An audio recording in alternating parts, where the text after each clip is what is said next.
Both Jim and I have taught statistics for a long time, and anyone who has taught statistics will tell you, students learn many, many things in an introductory statistics course. They're able to do lots of things, but even so, at the end of it, even some of our best students, they end up with a very fragile understanding of statistics. And we think of that as a real tragedy because statistics is increasingly becoming important for the everyday citizen, the everyday person to master, to be able to make decisions and to really look at data, to understand data, to question it, to really interpret it correctly.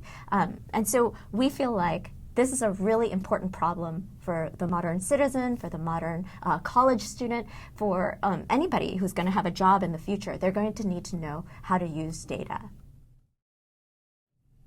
So first of all, it's important to know that we're learning scientists, researchers. So we've spent our careers trying to do basic research on how people teach and learn, and hoping that that will get its way into the classroom and improve education.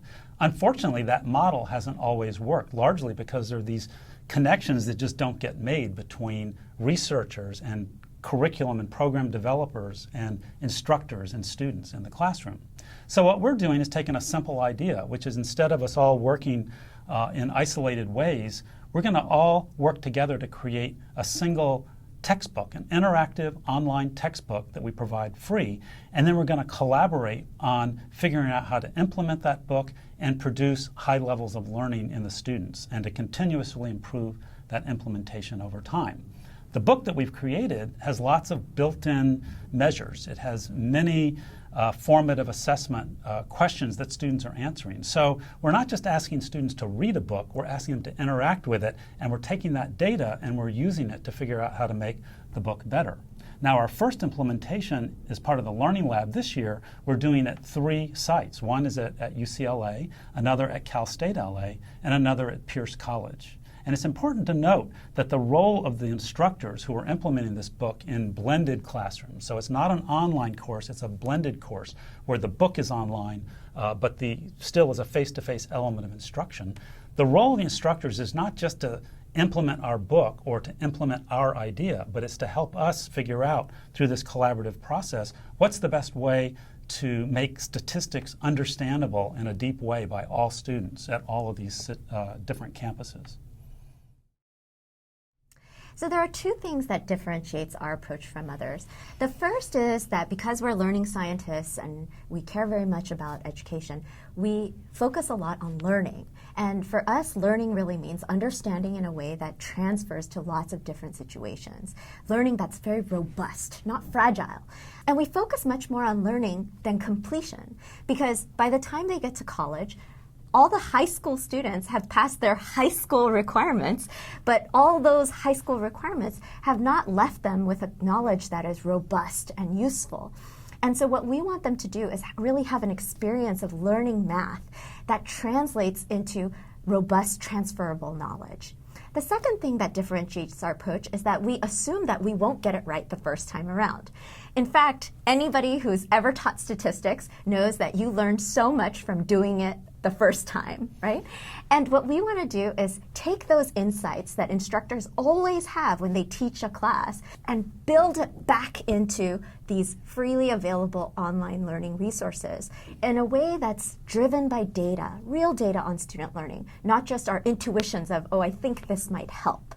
And so in that way, we build in all their hard work in a recursive way. It feeds back into our system. And so every time a statistics class gets taught, we could learn from it and make the book a little bit better.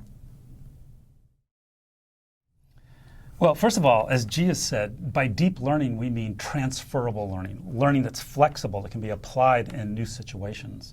And we have a particular hypothesis that's guiding our work right now. We call it the practicing connections hypothesis. And I think the easiest way to explain it is to talk about what it's not. So currently, when we teach statistics, we teach many, many bits, little things like mean, standard deviation, ANOVA, regression, R, P, chi-square, and 100 different things that we teach. And the students at the end have some sort of a knowledge of what they all are, but it's very fragile, and what they don't get is what ties it all together. What makes the field coherent? Now, we know from studies of expertise in lots of different domains that one thing that characterizes expert knowledge is that an expert can look at the domain and see it in terms of its core underlying structure. What are the core ideas? So what we're doing in statistics is we're trying to take the core concepts of statistics, and instead of just teaching the bits, is have the students practice constructing the connections that make the whole field coherent over time. We have amazing stories, many of us, from many different classrooms. However, that's just some of our students. Still, some portion of our students really struggle with this course. We are really interested in reaching all students. One of the things that we always say is our job is to teach hard things to all students. We've built in from the beginning an assumption that we need students' data. We need lots of different implementations of this material in order to figure out how to make it work for many, many different kinds of students taking this course in many different circumstances. For the students taking it Friday from 6 to 10 p.m., as well as students who are commuting long distances in order to come to campus. We need to figure out how do we make this work for many, many kinds of students. So for us, the more faculty that use our book, the more campuses that adopt our book, the more data that we get from students, all of that will be fed into the improvement process for our book, making it better and better until we really do reach our vision of seeing all students learn hard things.